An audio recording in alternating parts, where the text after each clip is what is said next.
Good afternoon everyone. Today we are going to discuss the various types of operating system. हमने अपनी last video में 3 तरह के operating system को discuss कर चुके हैं. In our last PPT we have discussed the basic types of operating system that are batch operating system, time sharing operating system and distributed operating system. आज की video में हम डिस्कस करेंगे network operating systems क्या होते हैं and the real time operating system. तो सबसे पहले डिस्कस करते हैं network operating system. Network operating system में जो बेसिकली सिस्टम्स वो होते हैं जो किसी सर्वर पे चलते हैं. सर्वर पे चलने का मतलब कि जब भी हम कोई भी चीज़ एक सेंट्रलाइज्ड हब के साथ इंटरेक्ट करके चलाएंगे तो दैट इज़ द सर्वर. तो सर्वर पे जब हम किसी भी सिस्टम को रन करते हैं तो वो हमें एक कैपेबिलिटी प्रोवाइड करता है कि जो डेटा है या फिर यूज़र्स, ग्रुप्स या एप्लीकेशन जो हैं वो प्रॉपरली मैनेज हो जाएं. एक कैपेबिलिटी हमें प्रोवाइड करता है नेटवर्क ऑपरेटिंग सिस्टम. ये वो ऑपरेटिंग सिस्टम है जिसमें हम डिफरेंट टाइप्स ऑफ फाइल्स को शेयर कर सकते हैं. और जब भी हमें किसी चीज़ को शेयरिंग पे लगाना है और वो शेयरिंग जो है वो स्मॉल प्राइवेट नेटवर्क पे है. अगर आपने किसी छोटे से प्राइवेट नेटवर्क पे शेयरिंग करनी है, शेयरिंग जो है वो फाइल्स की हो सकती है, प्रिंटर्स की हो सकती है, किसी एप्लीकेशन की भी शेयरिंग हो सकती है. फॉर एग्ज़ाम्पल मेरे को वर्ड जो है वो 5 के 5 पीसी पे इंस्टॉल्ड नहीं है तो मेरे को उस वर्ड को ही शेयर करना है. तो मैं क्या करूँगी, उन सबको एक नेटवर्क ऑपरेटिंग सिस्टम के साथ कनेक्ट कर दूँगी. पांचों की नेटवर्किंग हो जाएगी, एक सेंट्रलाइज सर्वर रहेगा, हम सब इंटरेक्ट उस सर्वर के साथ करेंगे. ऐसा लगेगा कि वो जो सिस्टम है वो जो एप्लीकेशन है वो हर एक सिस्टम पे इंडिविजुअली पड़ी हुई है. नेक्स्ट जो इम्पॉर्टेंट एस्पेक्ट है नेटवर्क ऑपरेटिंग सिस्टम में वो ये है कि जो यूज़र होता है, जो भी यूज़र नेटवर्क ऑपरेटिंग सिस्टम के साथ कनेक्ट है, उस सर्वर के साथ कनेक्ट है, उनको हर एक अलग यूज़र की जो उस नेटवर्क में कनेक्ट है उसकी सारी कॉन्फ़िगरेशन का पता होता है, उनके इंडिविजुअल कनेक्शंस का पता होता है. इसलिए एक प्राइवेसी पॉइंट ऑफ व्यू से हम कह सकते हैं कि हर एक यूज़र को हर एक दूसरे यूज़र की पूरी प्राइवेसी पता होती है. तो दैट इज़ वाई जो कंप्यूटर्स हैं जो इस सिस्टम में नेटवर्क ऑपरेटिंग सिस्टम पे कनेक्ट होते हैं उनको हम लूजली कपल्ड सिस्टम कहते हैं. Tightly coupled, not loosely. जो सिस्टम्स हैं वो टाइटली कपल्ड सिस्टम रहेंगे. Next you can see the diagram. जो हमारा क्लाइंट है, different types of clients are there. Clients are just like a user. तो यूज़र जब हमारे सेंट्रल सर्वर के साथ, फाइल सर्वर के साथ कनेक्ट कर रहे हैं तो हर एक का अपना कनेक्शन है पर वो सभी एक फाइल सर्वर के साथ कनेक्ट हैं. They all are interacting individually, पर किसके साथ कर रहे हैं? फाइल सर्वर के साथ. अब हमारा जो क्लाइंट 1 है वो हमारे क्लाइंट 3 का डेटा भी असेस कर सकता है. इन द सिमिलर वे जो क्लाइंट 3 है वो क्लाइंट 2 का भी डेटा असेस कर सकता है. Next, the advantages and disadvantages of network operating systems are there.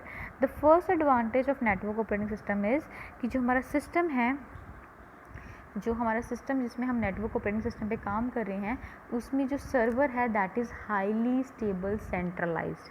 Highly stable centralize का मतलब जो सर्वर है उसमें स्टेबिलिटी बहुत ज़्यादा है और वो सेंट्रलाइज है. सेंट्रलाइज का मतलब हर एक यूज़र उसके साथ इंटरेक्ट करके ही जाएगा.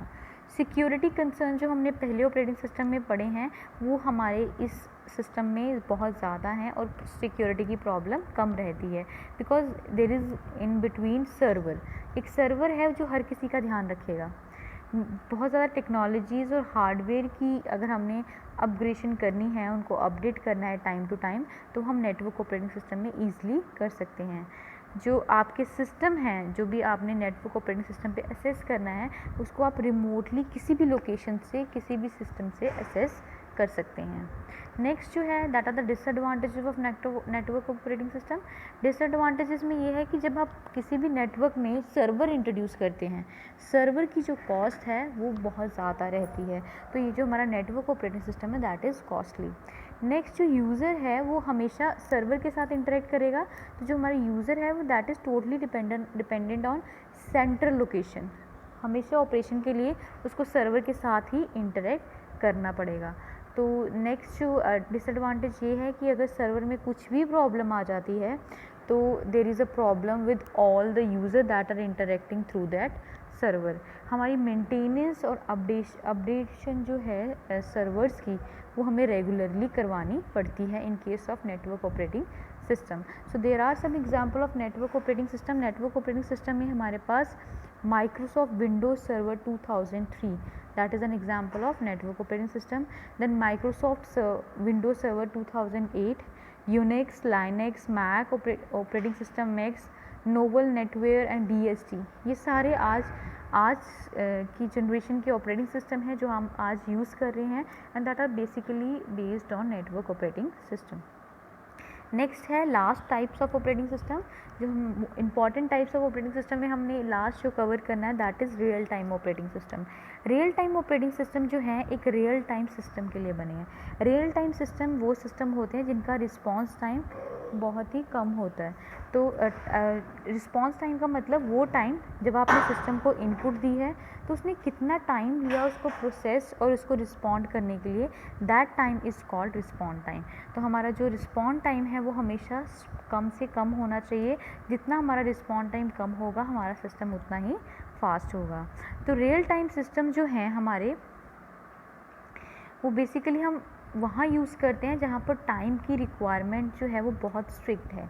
स्ट्रिक्ट मतलब जहाँ पर आपने बिल्कुल भी नेग्लिजेंस नहीं करनी है टाइम के मामले में. जैसे एग्जांपल के तौर पे जैसे मिसाइल सिस्टम है. मिसाइल सिस्टम में यू कैन सी जो टाइम है उनकी बहुत ज़्यादा प्रायोरिटी है. When you launch the missile you can सी हम काउंटिंग स्टार्ट करते हैं लास्ट से, तो थोड़ी सी भी हमारे टाइम पे डिले होने की वजह से मिसाइल या तो लॉन्च हो सकती है या फिर वो नहीं लॉन्च हो सकती.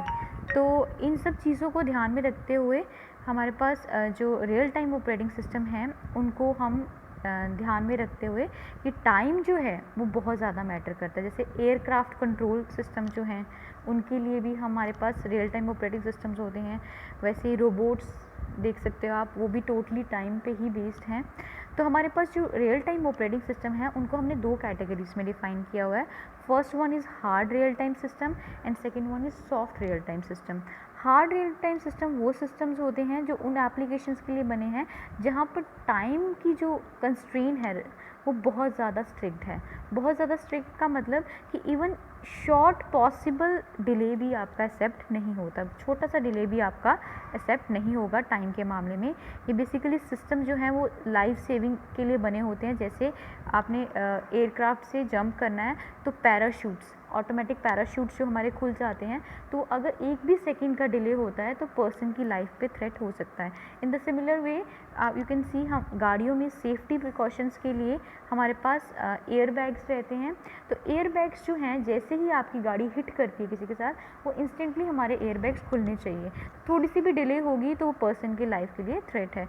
तो ये वो system hard real time system वो सिस्टम जिनमें हमने डिले बिल्कुल भी एक्सेप्ट नहीं करना. नेक्स्ट है soft real time system. Soft real time वो सिस्टम है जहाँ पर टाइम कंस्ट्रेंट बहुत ज़्यादा स्ट्रिक्ट नहीं होते, थोड़े से लेस स्ट्रिक्ट होते हैं. तो this is the difference between hard real time system and soft real time system. Example of real time operating system जो है दैट इज़ साइंटिफिक एक्सपेरिमेंट के लिए हम यूज़ करते हैं. मेडिकल इमेजिंग सिस्टम के लिए जैसे एक्सरे वगैरह है उसके लिए भी रियल टाइम ऑपरेटिंग सिस्टम है. इंडस्ट्रियल कंट्रोल सिस्टम, इंडस्ट्री को कंट्रोल करने के लिए, वेपन्स के लिए हमने जो सिस्टम बनाए that is also real time operating system. Robots is there, aircraft control system is there. These all are based on real time operating system. You can see the example, you can see the diagram. Real time operating system का जो kernel part है that interacts with the customer hardware and the application. Next advantages of real time operating system. ज़्यादा से ज़्यादा हम consumption कर रहे हैं डिवाइसेस की. जो हमारी डिवाइसेस हैं रियल टाइम सिस्टम में और जो हमारा सिस्टम है वो ज़्यादा से ज़्यादा यूटिलाइज होता है. तो हमें ज़्यादा से ज़्यादा यूटिलाइजेशन का मतलब हमें ज़्यादा से ज़्यादा आउटपुट मिलने वाली है रिसोर्सेज से. नेक्स्ट एडवांटेज है task shifting. Real time operating system में जो टास्क शिफ्ट होता है वो बहुत ही कम टाइम लेता है. पहले क्या होता था जो हमारे पुराने सिस्टम्स थे उसमें टास्क शिफ्ट करने के लिए 10 माइक्रोसेकेंड्स वॉज रिक्वायर्ड. पर आज के जो हमारे लेटेस्ट सिस्टम्स हैं उनमें दो से 3 सेकेंड्स माइक्रोसेकेंड्स लगते हैं to shift the task from one to another. Next है फोकस ऑन एप्लीकेशन. जो हमारे रियल टाइम ऑपरेटिंग सिस्टम हैं वो हमारी रनिंग एप्लीकेशन पे ज़्यादा फोकस करते हैं as compare to the application which are in a queue. जो वेट कर रही है उन पे हम बाद में फोकस करते हैं, जो करंटली चल रही है उस पर हम ज़्यादा फोकस करते हैं. रियल टाइम ऑपरेटिंग सिस्टम जो होते हैं वो बेसिकली एम्बेडेड सिस्टम में भी हम यूज़ करें क्योंकि जो हमारा साइज़ होता है प्रोग्राम का वो छोटा होता है, तो इसलिए एम्बेडेड सिस्टम जैसे ट्रांसपोर्टेशन वगैरह में भी ये यूज़ हो जाता है. नेक्स्ट ये जो टाइप सिस्टम है रियल टाइम ऑपरेटिंग सिस्टम, ये हमारा एरर फ्री सिस्टम है. लास्ट एडवांटेज है जो मेमोरी एलोकेशन होती है वो हमारे इन सिस्टम्स में बेस्ट वे से मैनेज हो रही है कि हमारी मेमोरी जो है वो कहीं पे भी फ्री ना रहे और ज़्यादा से ज़्यादा यूटिलाइज हो जाए। Disadvantages of real time operating system is हमारा जो टास्क है वो लिमिटेड रहते हैं।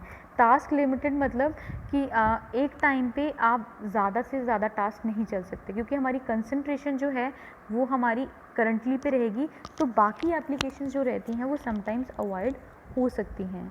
नेक्स्ट जो डिसएडवांटेज है जो हमारी जो रियल टाइम ऑपरेटिंग सिस्टम है that uses heavy system resources. Heavy system resources जो हैं वो समटाइम्स हमारे सिस्टम के लिए सही नहीं रहते because they are expensive and sometime हमारा सिस्टम हैंग भी कर सकता है। इस रियल टाइम ऑपरेटिंग सिस्टम्स को इम्प्लीमेंट करने के लिए we have to use complex algorithm. Complex algorithms को यूज़ करना पड़ता है, तो बेसिकली डिज़ाइनर के लिए बहुत ज़्यादा डिफ़िकल्ट है इन सब को लिखना। Last disadvantage of real time operating system is जो डिवाइसेस के ड्राइवर्स हैं एंड इंटरप्ट सिग्नल्स।